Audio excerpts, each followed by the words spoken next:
everybody. Welcome to On the Edge of Entertainment, where I invite my talented and amazing friends from Las Vegas and around the globe to talk to you about showbiz. And today I have a very interesting guest. You're going to enjoy this. He's a singer, he's a band leader, he is a producer, and he creates these amazing Motown shows. Everybody, welcome Cushney Roberts. Hello, everyone. Hello, Coty. Hey, how you doing? I like that shirt. Thank you. Thank you. Yeah, it's very nice. So I'm so excited to have you on the show. Just a little bit about our history. Let's tell everybody about how we know each other. We were in a show together way back when, or were we actually in a show together, or we were passing? We worked for the same show at the same time, and then because they had several shows, I think we ended up in the same show for the same company in different shows of theirs. But when we started, we were both passing out flyers advertising Oh, you had that to bring show. that up. Oh, Yeah, was I that wasn't even in the show yet. I was, yeah, passing out flyers, and I didn't even have, I hadn't even gotten in the show yet. That was at the Luxor, right? Yes, it was at the Luxor, and hey, we all had to pay our dues and work our way in. And I and three other gentlemen portrayed the Four Tops, and you were soon to portray Madonna, the iconic Yeah. I mean, who knew that would material have girl. even happened? I know that from passing out the flyers, I did audition for their show, Hmm. and I ended up in a Laughlin show that wasn't a tribute show as a dancer. Oh, Um, okay. and then I got into American Superstars, which, well, I went to Reno, and then I went to the Stratosphere, and I think you were there at the Stratosphere Yes, when I got there as Madonna. yes. And yeah, so that was fun, and you guys were amazing. I mean, I think of all artists of all time, I always enjoyed the Four Tops the best. Well, Always. thank you, thank you. But the Four Tops were so great as themselves that Right. as long as we got in the ballpark, we were gonna we're gonna do well. And but the Four Tops, you may not know, uh, they never really had much choreography. So we had to come up with Oh. more choreography, but not so much that it was ridiculous for the Four Tops. So we had to produce that whole, all the choreography, and of course we did the arrangements. Actually, Keith Nelson helped me with some of the original arrangements.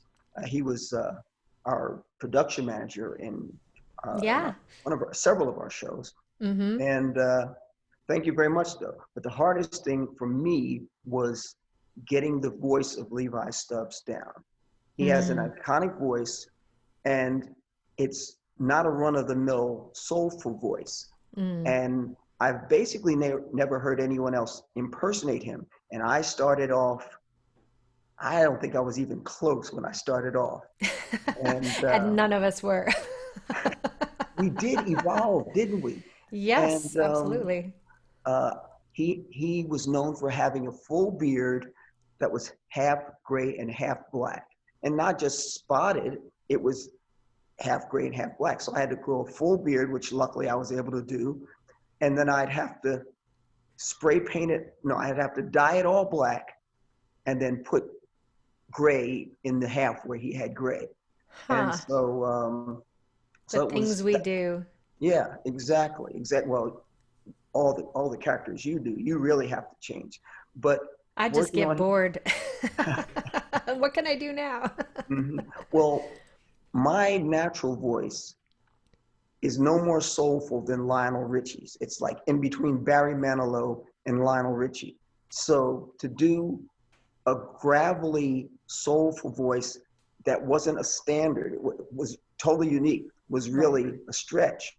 But after a few months and maybe a year or so, I got to the point where it was sort of scary close, you know.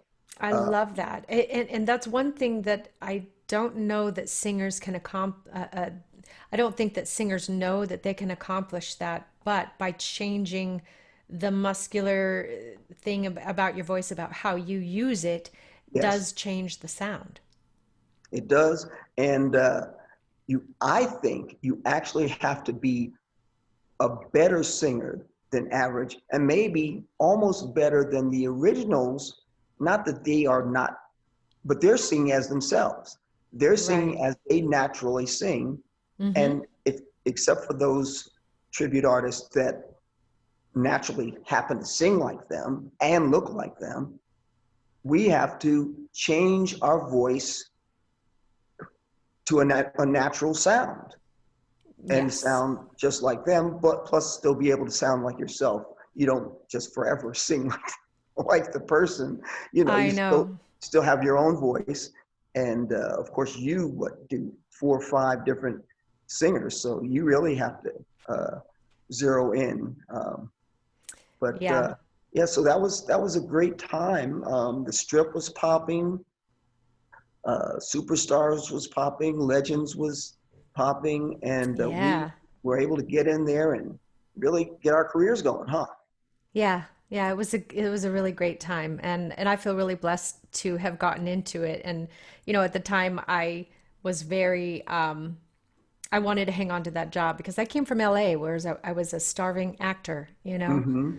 And I just wanted to hang on to that job because who gets that kind of opportunity to have a show that is sitting in a showroom and you can be there over and Yeah, over year after year. And it did. It turned into an 8-year job for me or yeah. I more. was I was before Spectrum stepped out on its own. We had a very long run uh, with both Superstars and Legends, and That's crazy. I know. It's amazing. we were fortunate to be in their flagship show, Legends flagship show, originated by Jon Stewart there at the Imperial Palace for years and years, and that really got my career going in Vegas. Um, Mm-hmm. I don't know if you know, I came to Vegas as a solo act, just doing lounges and mainly standards. And Mm-hmm. as I was saying, my voice was basically between, for pop stuff, for contemporary pop, it was like between Barry Manilow and Lionel Richie. So, and then I did a lot of old standards, Sinatra and Sammy Davis, Tony Bennett, Nat King Cole type things. And so I made my way through the lounges as a solo act, and then joined a show band that took me up mainly in northern Nevada. We did a lot of Reno, Mm. Tahoe, and all those cities across Route 80 there over to Wendover. And Mm-hmm. that was a great experience. A few years doing that before. And someone saw me in that band. I believe Keith Nelson saw me in that band Oh, and really? approached me about doing the Four Tops thing with Legends. I mean, with Superstars. Excuse me, I'm getting them Mm-hmm. across Mm-hmm. there. Mm-hmm. So that's Yeah. how I got in a position where we both were working at the same company. Yeah, yeah. I actually may have Keith Nelson on the show. He's the head of the musicians union now, or, Yes, or he's doing something. I can't remember. I Well, think he's pretty high up there. okay, good. I didn't. I love bragging about my friends. Yes, he's the head of that. But he He's probably is. You're probably probably, right. knowing Keith and his abilities, he probably is close to the head, if not the head of the musicians union. Yeah, I don't think I was making that up. I think he actually is. So I'm going to have him talk about that because, we're in a weird space right now where we need to think about how we're going to do things coming up. So that is so cool that you're talking about him now and that, we're in retrospect. I hadn't seen him in about 10 years. So it's been a while. I see you once about, what, once every 5 or 8 years we run into each other. Yeah, I think, yeah, we run into each other. I mean, we run into each other at the post office. Do you Oh, remember that? does that really count? I guess that It counts. does, of course it does. But well, let me ask you about right now about Spectrum and about who your guys are. I saw Pierre in there, Pierre Jovan. Yes, yes. Well, Pierre has been with us since 2000, a lot of years. Yeah, cool. It's Pierre Jovan, David Prescott, Jerron Lovings, and myself are we have sort of a local or domestic group, and then we have an international group because of people's desire or not desire, lack of desire to travel. Gotcha. So that is the domestic group, and then internationally, and myself, I'm in there too. And then internationally, it's myself, Jerron, who is the newest member, Jerron Lovings, and a gentleman out of South Carolina named Anthony Outlaw, and another gentleman, local gentleman, Keith Blake. And all of them have these great backgrounds, have worked with other groups, have all traveled the world on their own, as well as with Spectrum. And so we have a lot of talent. We've actually been able to do 2 shows at the same time when we have occasion to do so, and we have a booking one place and we get a call for another booking. So we have a deep bench, as they'd say in sports, and so that makes it fun. Part of when we worked together, we were portraying the Four Tops, of course, and they have always had one lead vocalist, Levi Stubbs. But when we got the opportunity to sort of perform, as our name indicates, spectrum, a wide spectrum of material, I needed people who could sing in different styles and different voices. And so we have 4 lead singers that can also do well in the background and all can dance and all have good looks. So it's a really enjoyable group to perform in because you get to do your thing and then you get to lay back and watch other people do their thing as you back them up. And that makes for a great team effort. I know. I wish I could be in your group. I just think that is so fun, and it's always the most exciting show to see. And just the fact that, yeah, you, like you were saying, you all dance, you all sing, you do choreography, and you know, you being the leader, you have a lot more other things that you have to do with charts and all kinds of stuff. I want to show people some videos so that they can see what we're all talking about. How about we look at one of your videos right now? That sounds good. Okay, here we go.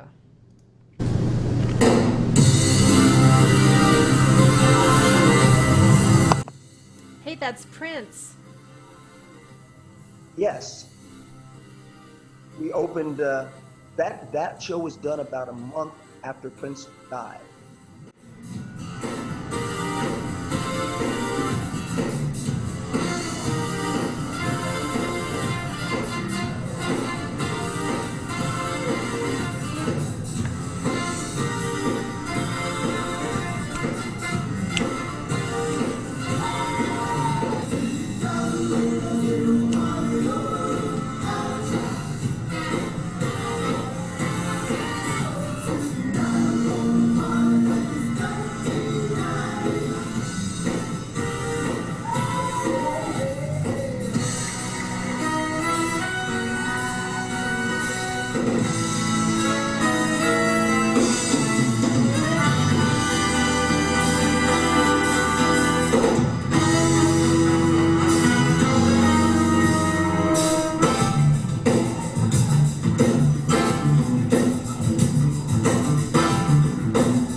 Say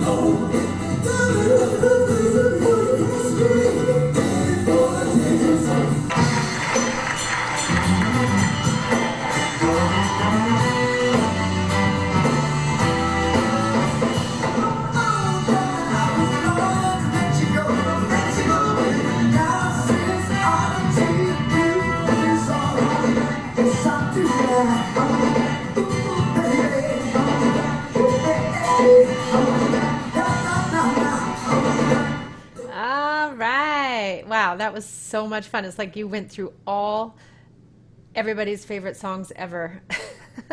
That's the other fun thing. We get to do Yeah. so many. We just can pick anybody's songs and have fun with them, and we get to study the harmonies and put those together and study their steps and then add ours to it.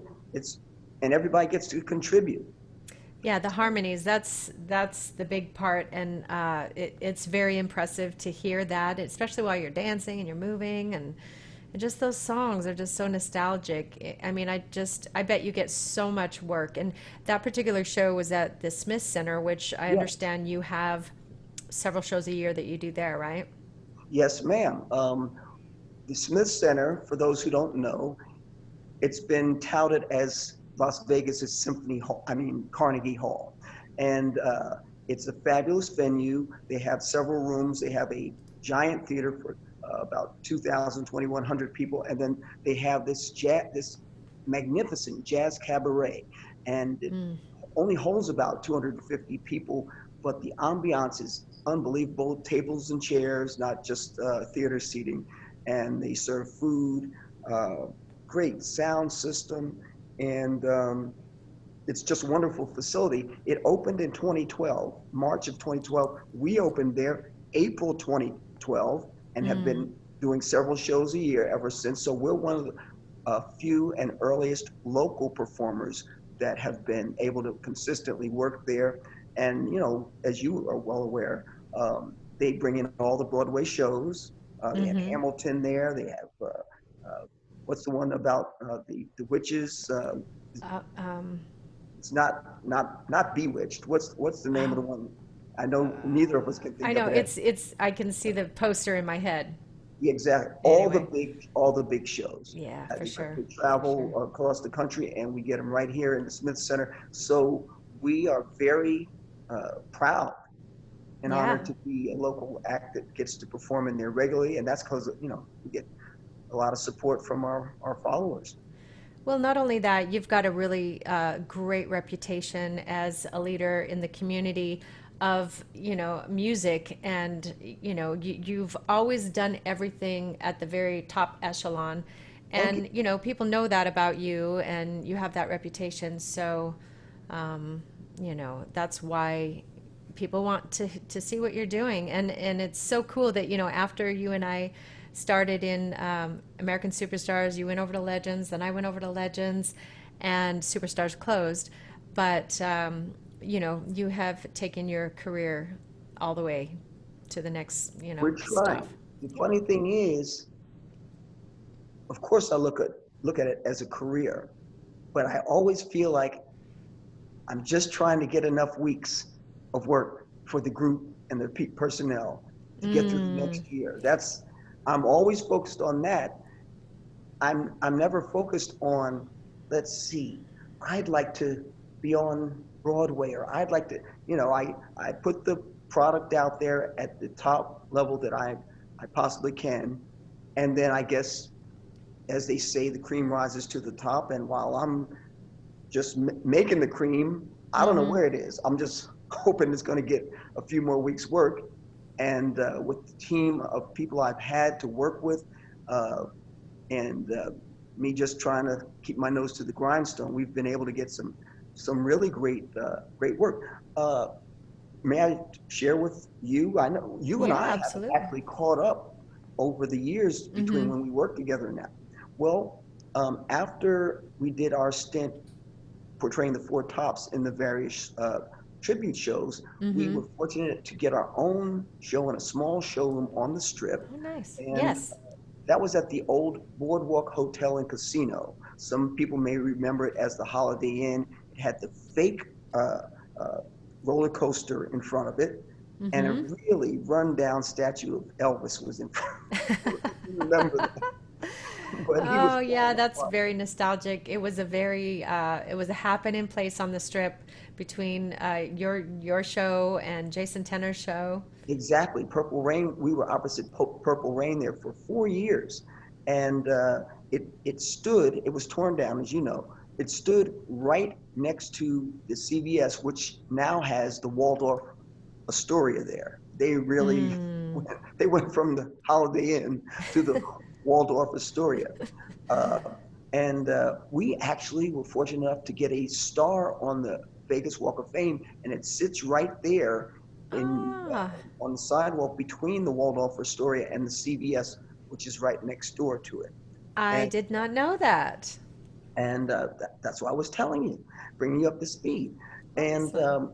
that show, we were required to do a track show, so there'd be a very small turnover time before Purple Rain came on.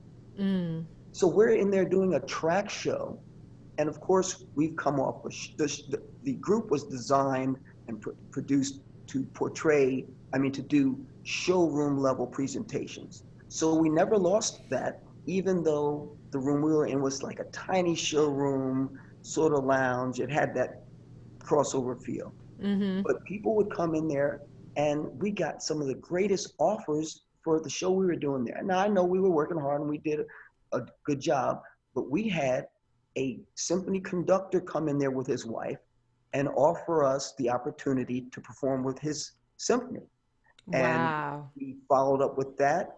And that was, well, we were only there for 4 years. So it was in the early 2000s. Mm-hmm. We have done over 60 different orchestras and hundreds of performances. We've performed with 60 different orchestras and then over Wow. hundreds of performances between them. And that came from there.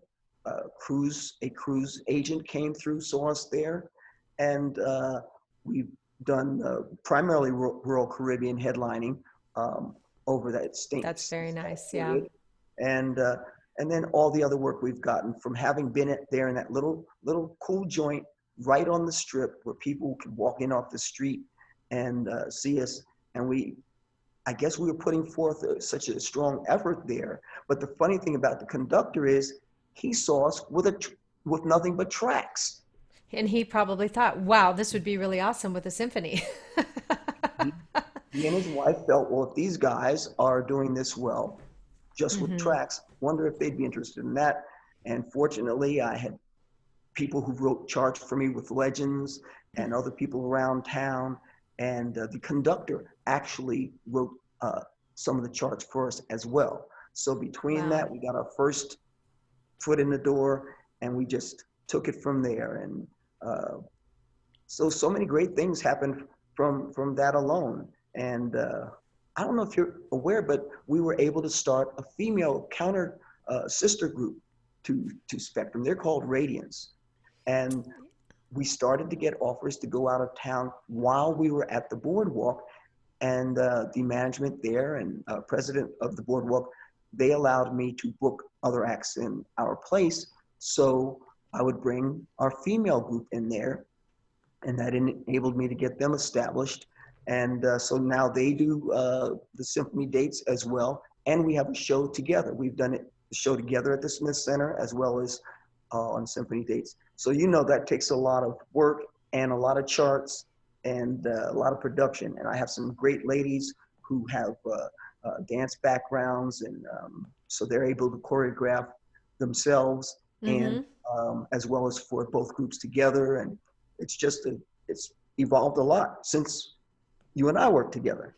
Yeah, I love it. I love it. I love to see how successful you are and how everything's going well. And I know it's a huge um, commitment, because you do have people that you hire and that you want to keep working. Exactly. Because first, you don't want them to go elsewhere after you've done all this work with them. And second, you want to help them out because they're expecting to work. So, like you say, you're not really thinking about yourself like, oh yeah, I want to go star on Broadway. You've got a commitment to this group of people that you care for, and want to help keep working. That's my impetus. That's where I get some of the energy from when I'm feeling like, boy, it's rough out here. And then I think, well, I need to get some food on these people's table or some money in Yeah. their pockets, so for whatever they need. It's not always, doesn't always happen, but Mm-hmm. I just try to do my best. Yeah. Well, I think, Now, go oh, ahead. what were you gonna say? I was going to say, I have a few questions I wanted to ask you. Would that be okay if I? Oh, are we gonna turn the tables? Well, I don't feel like I'm your, I feel good as the interviewer or the interviewee. So, but Hey, well, you know. it's been a lot of years. I haven't caught up with what you've been doing. All I do is see you everywhere on social media, and I'm thinking, well, there's more to it just than just pictures and a promo. Uh, Yeah. you've come a long way. You were doing Madonna, Mm-hmm. and now what do you do? Three? No, let me try and count the ones I know. Madonna, Mm-hmm. Gwen Stefani. Mm-hmm. Let's see. Oh, Lady Gaga, Mm-hmm. and Marilyn Monroe. You got it. Yeah, that's pretty much it, you Is know. is that it? Did I Yeah. see you did Britney at one time? I did do Britney at one time, and that was an effort to I heard they were gonna get rid of the Madonna character, so I thought, well, can I do another character and who's hot right now? So at the time it was Britney, and they didn't want anything to do with it. Actually, they ended up eventually wanting Britney, and they got another girl, and that's fine. Shame on you. Um, yeah, I won't go there. We don't want to hear about that. We don't want to hear that.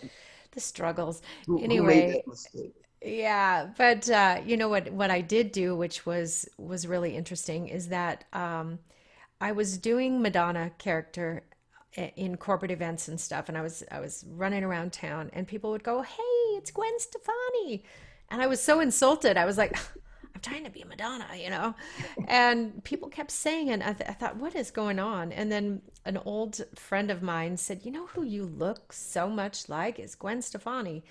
And then I sat back and I thought, okay, Gwen Stefani is really happening right now. Like she's really present and out right now and she's doing new albums and all this stuff. So that's why they're saying it. It's not because I don't look like Madonna. It was because that's who is hot right now and in the public eye.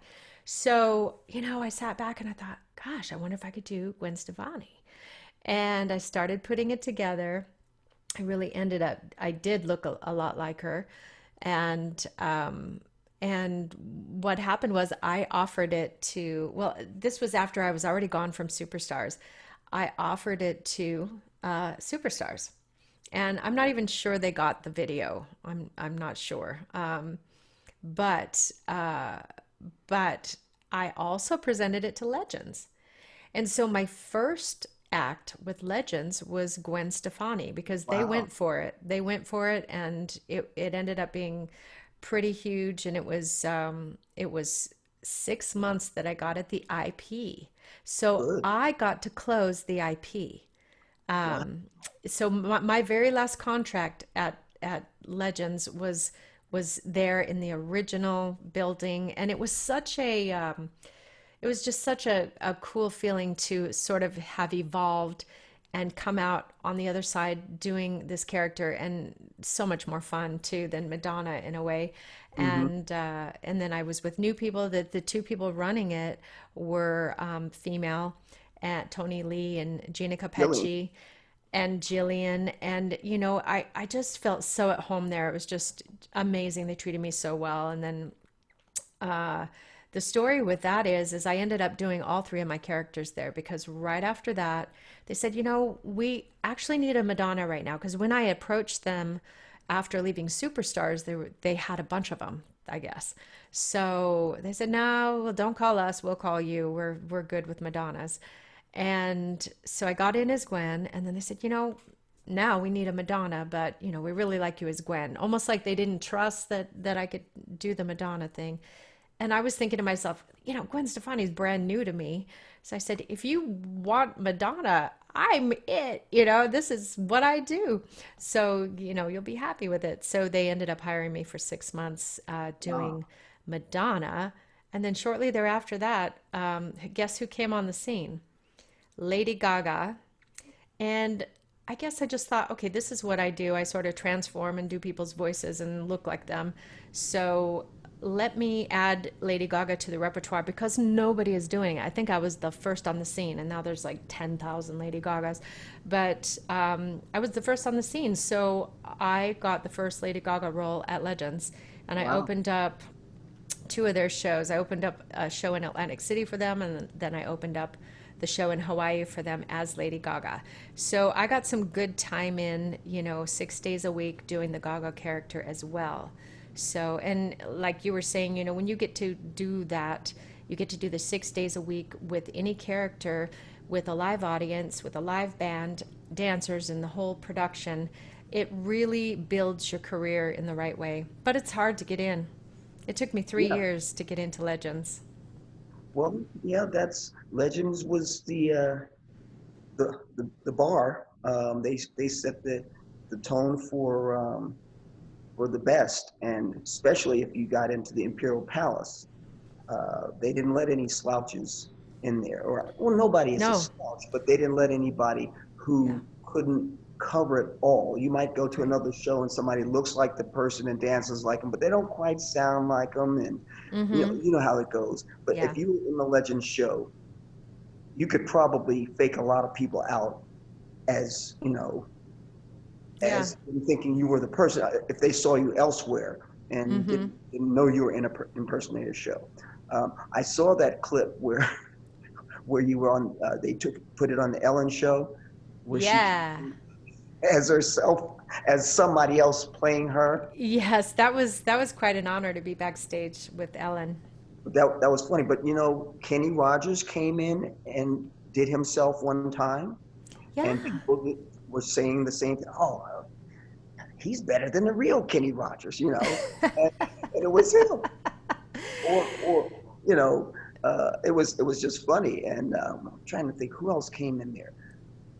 Well, like Joe Jackson came in there. Oh yeah, At she, Superstars, we had Spielberg. Spielberg came to see our show. So did the. At one time, we had the Spice Girls yes, at I remember. Superstars, and Hmm. the real Spice Girls came in and Cool. saw us. Yeah, it was. So were you a Spice Girl in that show? I was not. I was not. Oh, I wanted to be, but they wouldn't give me the job. I'm not going to That's ask because why. they didn't want to pay me. Okay, yeah, I could see Basically, that. they hired the dancers The to dancers. be, and there were several of them that could sing. So it was really a great introduction for them to be an act. You I know? remember that. Yeah. I had left Superstars by that time, but I do remember that. So did Madonna ever come and see you do Madonna? Um, no, but I do have a story about that. Okay. Okay, so um, it was during one of her concert tours. Madonna came to Las Vegas and she brought a production team because she was going to try to recreate the Truth or Dare movie where they followed her on her tour, right? Mm-hmm. So I thought, oh my gosh, this is it. So it was actually Jon Stewart, and this was before I got in Legends. This was when I was in between shows. I had no show. I had nothing to show off, which was really unfortunate. In fact, well, anyway, let me finish the story and then I'll tell you why it was so unfortunate. So the producers called me and they said, we want to follow you around and come and interview you and everything. They came to my house. They followed me around to different jobs and different things, but I didn't have anything really big going on at the time. And I called Donnie Moore. I said, Donnie, Madonna is here. She's videotaping me. We've got a production show. Can you just put me in your show this week? Because I mean, it wasn't that long after I was already in the show, and everybody was still in the show that already did my stuff. I know it was probably a crazy idea. Now that I know more about production, I realize that probably wasn't the easiest thing to be able to pull off. But yeah, he just poo-pooed it right away, and I just thought, dang, if only they could see me do what I do. But so then I ended up going to the concert. They followed me around for 3 days. So they got a lot of footage. They got at least 10 hours of footage of me doing certain things. And then it ended up on the cutting room floor. The Oh, movie came out as an HBO movie. And here, two things happened. Uh, when the movie came out, right before the movie came out, I thought, oh my gosh, this is my chance. This could take my career and just launch it, because they're going to say that was the girl that was in the Madonna movie, and that helps you get jobs, right? And then the night before it aired, I started panicking. I thought, it could go the other way. She could ruin me. She could be like, that was a joke. So I got really panicked, and then I sat there and I watched the HBO thing, and it didn't come on at all. And I thought, oh, okay, maybe she didn't want anyone else in her scene, but yeah, so that's what happened. But it was an honor, and now I get to talk about it. We've had so many great experiences throughout time, right? Yes. I should ask you one. Well, the Four Tops never came in to see us as a group, but two individual members came at different times to see us, but they didn't let us know they were in the audience. So I didn't have to get nervous about it or anything like that. But when we're at Legends, you may remember William Bostic. He did a Michael Jackson. Yes. And he was doing some MJ in South Africa, I believe. And so he ended up meeting Michael Jackson over there. So really? Michael was coming through Vegas for something, and he got him to come to the Legends show. So everybody was nervous that night about doing their act. It didn't matter who you were doing. So that was probably the most nervous I've been. But as you said, Joe Jackson would come through there. I met Katherine Jackson there. We didn't get to meet Michael, but Michael was clearly in the audience. Jermaine had come through at one time, and I met him and his. So you did get some huge people coming through to see you in Legends. I guess and we were able to go to see the Four Tops when they came to perform at the MGM. And so I got to meet them backstage. I have pictures with them, etc. And only two of them expressed an interest in seeing our tribute to them. And one of them wasn't paying attention, and the other one was sort of like, I don't know if I like that. You guys impersonate. Yeah, that you might be getting some of their jobs.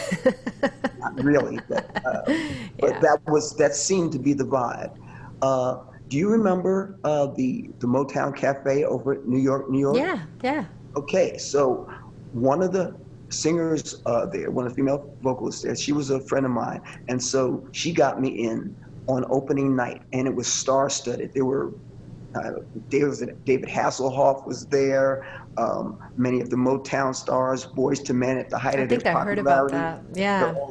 So I get in, and at some point, here come the Four Tops. Well, three of the Four Tops. The lead singer, who is the pivotal member of the Four Tops, he didn't come in.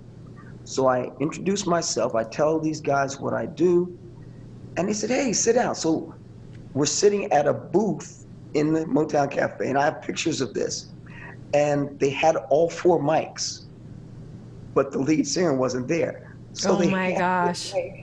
And I get to take a picture in the booth with the other Four Tops with his mic in my hand, and then he comes in later, and then I got some pictures with him as well. So that was a huge thrill for me to meet them and actually get to sit with them in the booth and be in the spot of actually Levi Stubbs. That's crazy. That's really amazing. I love that.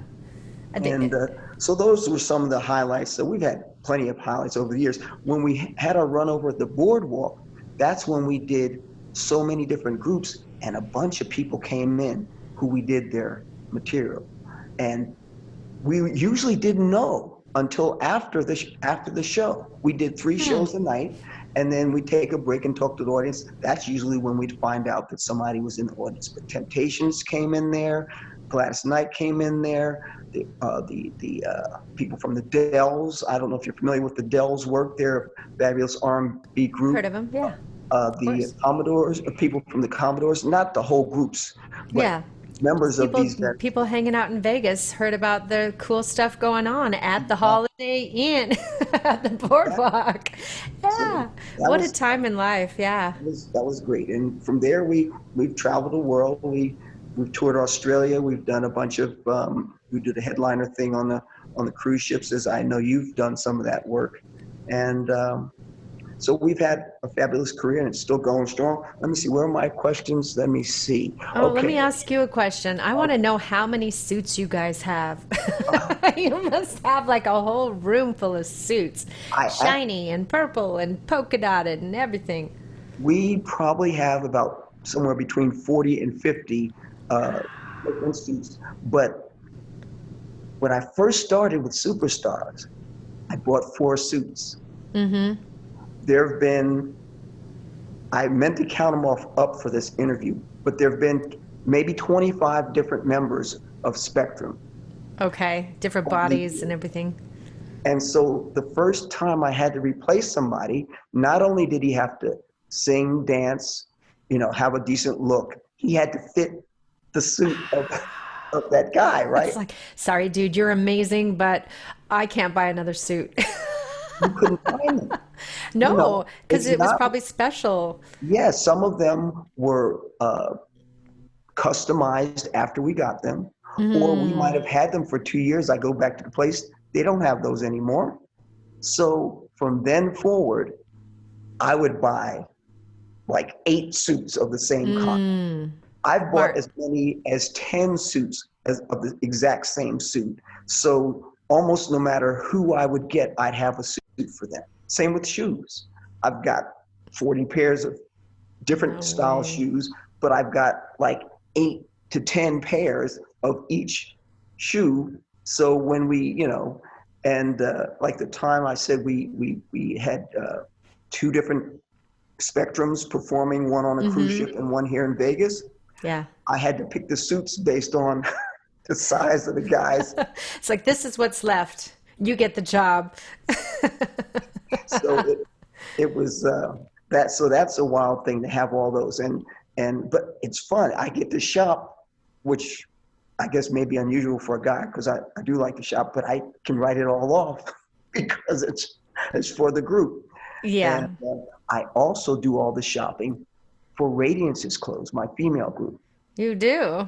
Yes. Okay. With no help from your wife, huh? No, not at all. Well, I shouldn't say not at all. She is gone. She's picked out a few things, Mm-hmm. but it's not because I need help picking stuff out for ladies. Mm-hmm. It's we just happened to be out that day, and she pointed out a couple of things that ended up working nicely. Mm-hmm. But as you might imagine, particularly for ladies, things might look fine on the rack, but they don't necessarily look fine on you. And that's if you're one person. So I've got 4 people at a time. Of course, I never take them with me to the shop, or I'd never get out of there, right? So I buy things where they have a return policy that I could bring it in 30 days. I'd Mm-hmm. buy, you know, a dozen dresses, 8 of each size, bring them in. Dang. We have a little studio. Bring them into the studio. They try them on, Mm-hmm. and we do the yay or nay, and then I return the ones that we can't use. That's And good. so that's sort of fun and a crazy situation too. That's So how I shop, by the way. I just buy a bunch of stuff and then I have it mailed to me. I hate trying on clothes. So I want to do that in my own room and then I pack it all up in the box and send it back, whatever mhm. I don't want. I'm Yeah, so lazy. I'm the wardrobe guy as well as those other things you named. So Yeah, it's not a so glamorous job, I'm sure. but you said you make most or all of your costumes. That's crazy. These are not just a basic dress or Yeah. outfit. Well, I've had some things made and a lot of times I don't end up being happy with them. And you spend so much money when you have them made, right? Hmm. So I've usually just tried to figure out how do I make that? Like for instance, I was making some Britney Spears pants and I just thought, well, I have a pair of pants that look good like that. So what I'm going to do is I'm going to lay out those pants and I'm going to cut fabric just like this because I know I like this look. and sew it all together. And it ends up kind of weird, kind of Frankenstein. Maybe, too low or too high or something's a little bit off. But Irregular. but then I just fix them or I add like a band and I kind of learn as I go is I guess what Hmm. I'm saying. And with Lady Gaga stuff, I just thought there's no way I will ever be able to afford to have somebody make me these costumes. So I just started building them. That's There's an interview that's coming up that you actually it just happened. Like it was my very last interview where I put on one of my designs and I just created it. It wasn't a Lady Gaga copy, but I created it and there's a lot of work that goes into it, and I have a lot of passion and creativity, so I get to utilize it. hmm And that. I've always believed that, like, you get a job and we get paid well, right? For our little moment on stage. What everybody doesn't know is we work 30 days for that one, performance. But regardless of that, let's say it's, just the one day we make the great money. And I always just thought it was important to reinvest in yourself, Hmm. take that money and take yourself up a notch so that you have more to offer, whether it be charts or music or costumes or promo, you know. Hmm. Hmm. So I reinvested a lot throughout my career, spent a lot of That's money. important. That's important. And for those out there who are looking for the tip of the day or of this show, maybe that will be our tip, huh? Yeah, Reinvest that in is a yourself. great tip is to Don't go invest in out yourself. there and spend up on something that's frivolous. And Yeah. I don't, mean, treat yourself well, but reinvest in yourself. yeah, That if pays this is the off. career you want, and if you want to present yourself well, you can start out for free by just wearing what's in your closet, of course. But that first job you get, if you're really serious about doing it, yeah, upgrade. Keep Definitely, upgrading. definitely. And learn Charts, how to do it yourself. DIY is amazing. It's a lot cheaper. that's I true. used to I used to buy people a camera and say, "Here, I don't want to pay for a photographer because I may not get the right shot, but I know that you'll take pictures for me for a year to get the right shot. Hmm. So, here's a camera." I actually did that with one of my boyfriends. Uh-huh. He wanted this camera, and I just I thought, knew there was a twist in there. yeah, he was a very talented guy, so and he knew photography, so Hmm. Well, I'll my buy wife him a is new a camera. photographer, so Yeah, that's right. I know. I want to see your studio and probably, someday when. yeah. Well, it's big enough so you're not like cramped. So if you wear your mask and you know you we Yeah, actually have had some shoots done in there uh, during the coronavirus be, because it's so spread out that you don't have to be worry about being crammed up there. You would never have to be within 6 feet of the subject and between the subject and the camera person. Now the subjects might want to be together as they take a picture. You can't really spread mm-hmm, out 6 feet in mm-hmm. that regard. But so yeah, yeah, I think you might like to be able to use it for something, at some point. Yeah. Are you renting it out right now? Yes, we do rent it out to photographers and people shooting video, and Okay. we have had a few meetings. It's large enough to have like 30 people for a meeting, and we have the chairs and all of that for that stuff if people want to do that. That's great. But we've mainly used it for rehearsal for my group and Radiance, and photography for my wife's clients. And Mm-hmm. we've shot a few video things in there, um, not some crazy video, but just a person sitting being interviewed, that type of thing. Uh, Great. That's great. and so we're thinking about doing more of the rental to folks. Mm-hmm. Mm-hmm. And other ways that I'm sure you've capitalized on over time is selling your merchandise. Oh yes, yes. Yeah, being able to We let people see what you do, and be able to listen to you at home with a CD or something like that. Yes, I'm glad you reminded me of that. We have cut back on stuff online, but we are planning on opening up with the new social media. Uh, Like a store, a shop? yeah, Cool. I don't know all about that. I think you were telling me a few days ago about some of the nuances now that you can use to get your stuff out there. And we primarily push our CDs, and that's what people mainly like. But over the years, we've had T-shirts and jackets and ladies' tank tops and things like that as well. But we mainly sold those when we had the steady show at the boardwalk. In fact, Purple Rain and us, we had a glass case that we shared, and after every show, we'd come out and sell things. But That's awesome. on on the road, it's harder to take a bunch of T-shirts and things like Right. that. So we just take the CDs when we go out. But we are designing a new T-shirt that's going to be on our new shop and the CDs, and we're going to record some new things. Oh, speaking of recording new things, you guys did an original song. Yes. And it's very apropos to the time. Do you mind if I play it? No, would you like me to tell you a little bit now or after? Sure, yeah, tell us. Okay, it's an original song that I co-wrote with a friend of mine who's not in the group, and the original song was just about a couple.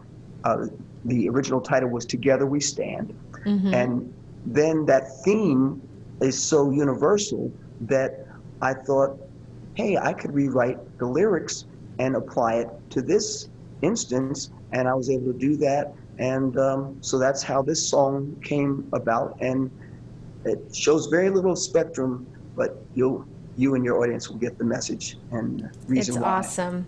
Let Thank me you. see if I can, let's see, is this one it? We're in this together. Hi, have you been self-quarantining? No, not yet. Well, come on, let's get started. Cause to beat this, we need everyone.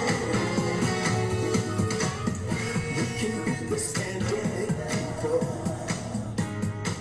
Yes, we can. Yes, we can. But we gotta work as one all across the land. We're in this together. You know that it's true.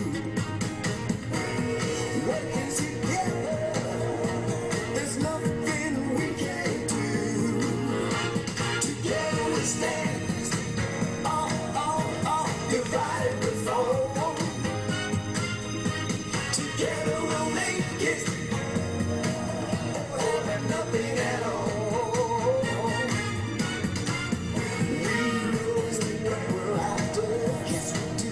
We're gonna flatten the curve. It's exponential, but we have got the nerve. I know it ain't easy, but we gotta stay in no ice like the social distancing. That's how we're gonna win. Together we stand. Well, divided we fall. I said together we make together. Together, nothing at all. Nothing at all.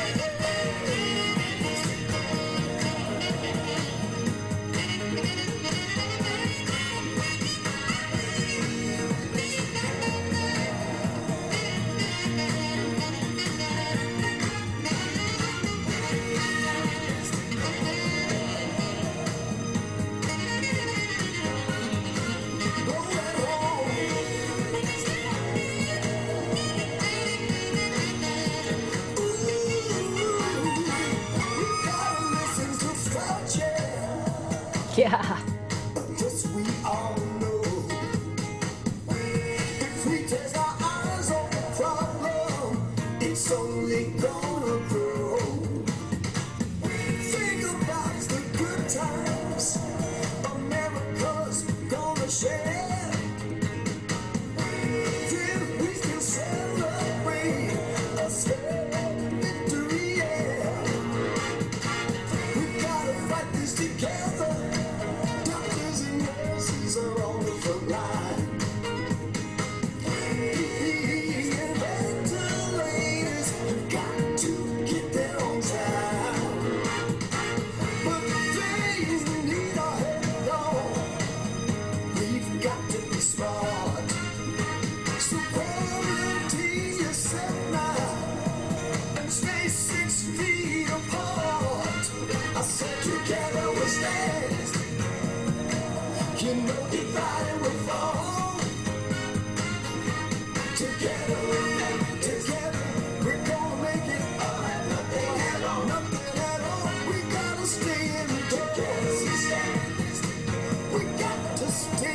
go as far.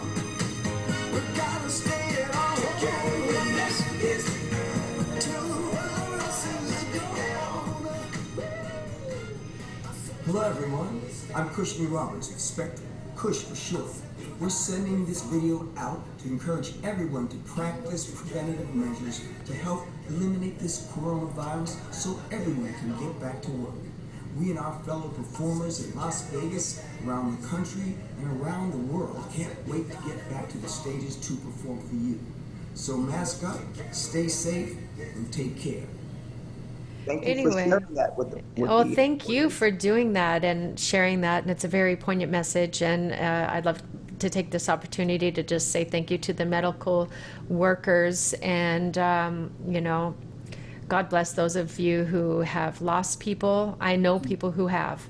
And I know people who've had the virus. So it's crazy and it's rough and it's real. It's if you know anybody who's had it and has told you about it or has passed from it, boy, it's definitely not a hoax. no, it is not. Now we're in the middle here in Las Vegas of the coronavirus like everybody else, but it really affects Vegas because the entire economy is based on people coming, the hospitality. Entertainment, yeah. And entertainment of various sorts. Our work, for the most part, is completely gone. All the rooms that we work, they have to get people in there, shoulder to shoulder. If they were to practice social distancing, they wouldn't sell enough tickets to pay for the show. So we're like going to be the absolute last type of performers to be able to do their thing, because even if people are wearing masks and get their temperature taken before they come in there, still if they're shoulder to shoulder, that's still not a safe deal. You know, we could probably choreograph our shows so we have a certain distance on stage, and the band members can, you know, stay back and maybe wear masks or maybe not, depending on the layout. But the audience, they can't really do what they need to do. They can't lay it out, so there's plenty of space. The Smith Center, as I mentioned earlier, our home venue here these days, or for the last 8 years, they've completely closed. No shows at all. Yeah. At least until 2021, and then they'll take a look at the situation and see, because we had to close out or cancel, I should say, 2 shows this year: Mother's Day, which we do annually there, and a date coming up in September. But they don't even know if we'll be able to do Valentine's Day or next Mother's Day or next September. It's like wait and see on those. I know. It all is going to take some creative restructuring and figuring out what else us entertainers can do. And I think you should be doing shows in your studio. You've got a studio. And if you trust your guys, you know, and if you can get, you know, distance from them enough, get some stuff going. Well, that is one of the plans I'm trying to figure out. I'm trying to learn this.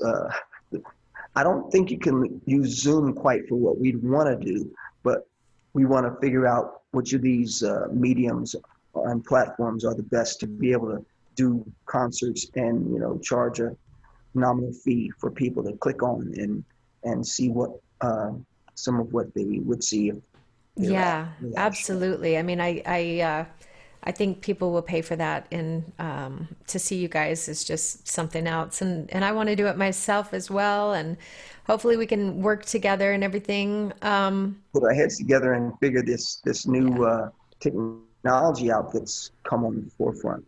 Yeah, absolutely. And you know, before you go, I just want to ask you if there's anything that people don't know about you. I have something written here, but you probably might know what I'm going to say.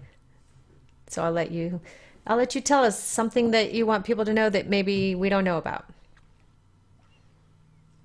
I'm a terrible golfer. Me too. Let's see. But I'm a good flow rider surfboarder. I don't know who even knows what that is. I don't. But I've never learned to surf on the ocean, but on Royal Caribbean, they have these man-made surf machines. Oh, I've seen those. Those are scary. And I put You the time mastered in, it. yes. And so now I can do a few tricks and don't usually fall off for a while. And they have one at Planet Hollywood too, not to give them advertisement, but that's Oh, where I do it locally. They have a machine there. So that's really? sort of fun. I'll have to send you video of me doing that. I'm gonna post it too.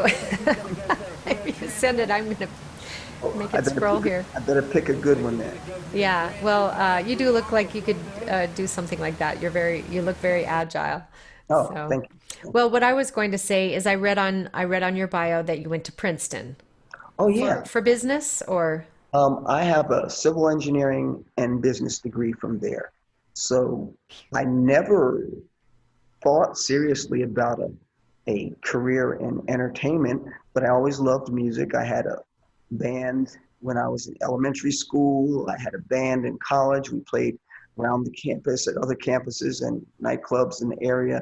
And but I came out of school and got a job as a civil engineer working in corporate America, and did that for a number of years. And I slipped back into moonlighting as a performer. And okay. so And that you was ended up in Vegas.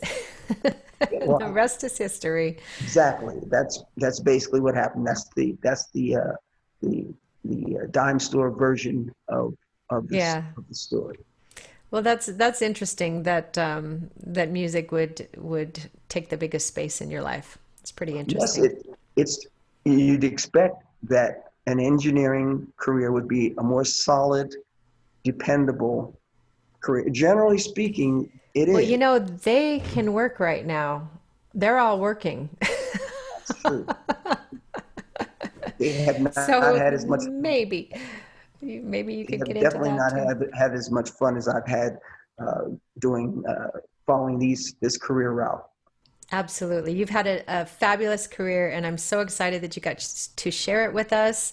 And Thanks for having me on. yeah, we'll be in touch. We'll be hopefully doing some things together. I know we spoke about it last year when things were good, and too bad it didn't get to pan out anytime soon. So, That's just giving us more time to plan. yeah, yeah, we have tons of time to plan. Thank you for the song, the COVID song, that I hope is getting out there. And yeah, it was great to hear you guys sing and to watch you guys. And hi to the band that might be watching. And hopefully we'll see you out there soon. So great having this time with you, and thanks for inviting me, and thanks for sharing, a little bit about yourself. Now, for the people who don't know you and want to look you up, her name is Coty with a T, Coty, not Cody. So when you're looking up Coty Alexander, spell it correctly so you can get to her page.